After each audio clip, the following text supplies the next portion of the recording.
रानी बानी मजबूर हो। सुनो जाए के न मन करे तुहारा से दूर हो, पैसे के कारण रानी बानी मजबूर हो। नहीं जे कमाइब तो कहाँ से खियाइब, करब याद तोहे हरदम।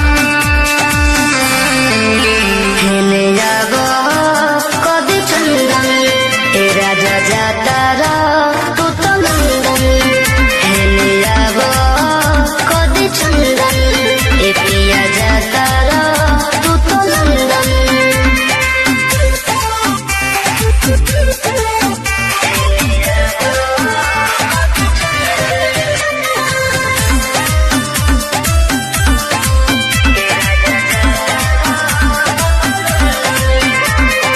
चल जइब बहरा त कटी कैसे रतिया, याद आई कई तो हम मीठी मीठी बतिया।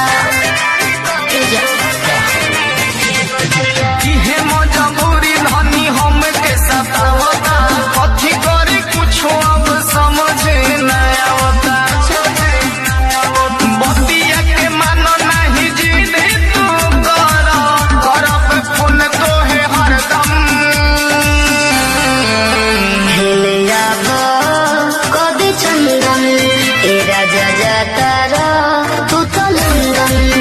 खेले जाबो कदी चंदन ए पिया जाता रा तू तो लंदन।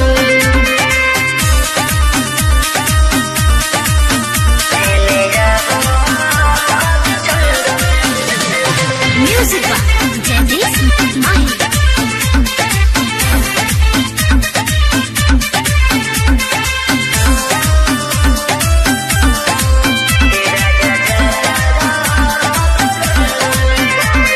जाता रो तो जाए पिया ठीक से कमाई हो, कौनो सवात से न नजर लड़ाई हो। अपन ख्याल रखिए।